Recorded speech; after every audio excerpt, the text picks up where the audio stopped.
In this lesson, I'll explain the effects of temperature on the period of oscillation of a simple pendulum. I'll show you this mathematically using formulas we've come across in the past, and then apply this to an example. That being said, to understand the effects of temperature on a pendulum, recall the formula for period of a pendulum. So period is calculated by taking 2 pi radians and dividing it by the angular velocity, which I'll represent by the Greek letter omega. The angular velocity is defined as the square root of the gravitational constant of 9.8 meters per second squared over the length of the pendulum. I'll substitute this expression into here, and look what happens. We have period is equal to 2 pi over the square root of g over L. Now, rearranging so that we don't have a fraction in the denominator position, we'll end up with 2 pi times the square root of L over g. Notice how the inside part of the square root has changed from g over L to L over g.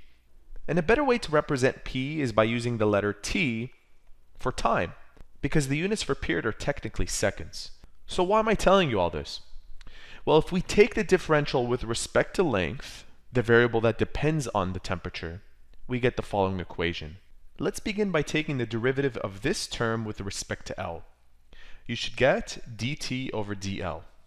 And we have to take the derivative of this L. So we have 2 pi, which is the constant, we don't touch that. And I'll change this expression so that it is 2 pi, the square root of L over the square root of g. It's the same expression, except I'm allowing this factor to be more accessible. Remember, the derivative of the square root of L is the same thing as taking the derivative of L to the power of half. L to the power of half, its derivative is 1 over 2 times the square root of L.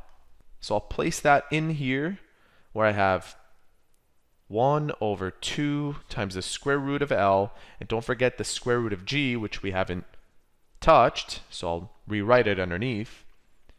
That 2 and that 2 cancel out, and I'll rearrange this one more time so that I have dt on the left side, which I'll represent as delta t, is equal to, and multiplying both sides by dl, represented as delta L, we get pi over the square root of L times g delta L. I'll just highlight this before moving on to the next step. And remember that solids expand and contract with their change in length proportional to their length and change in temperature.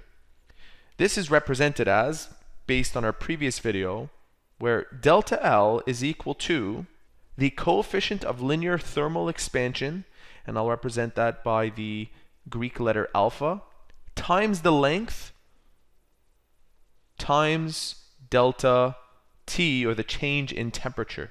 So I'm going to replace this part with what I see right there, where I have delta T, or the change in time, is equal to pi alpha L delta T over the square root of length times the acceleration due to gravity. In this equation, the relationship that I discussed here and the one that I derived earlier have come together. We don't have to stop there. Notice that we have this factor L at the top, and at the bottom we have the square root of L times the square root of g. They can be separated. The exponent here is a 1, and the exponent for the square root of L is half. Applying the exponent laws, we have 1 minus half, which is equal to half. Therefore, I could rewrite this equation so that I have delta T is equal to pi alpha, the square root of L at the top, delta T, over, at the bottom, delta G.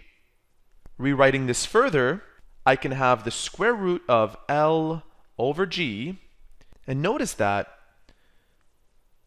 this part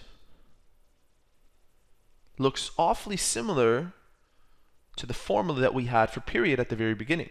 2 pi the square root of L over G. Therefore, multiplying this expression on the right by 2 over 2 gives us 2 pi the square root of L over G. And remember, that's the same thing as period P, or if you want to represent it as T time.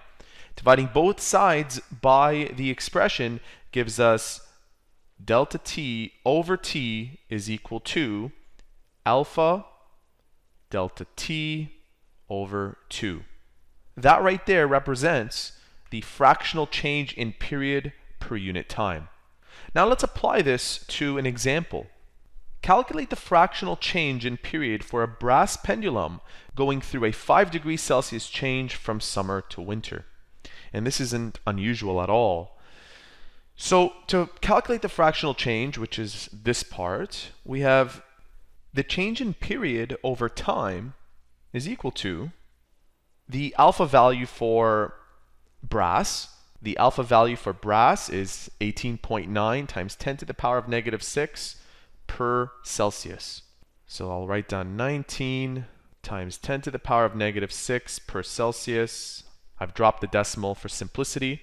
Multiply to the change in temperature being 5 degrees. So that will be in place of delta capital T. And it is being divided by 2. Let's find the fractional change.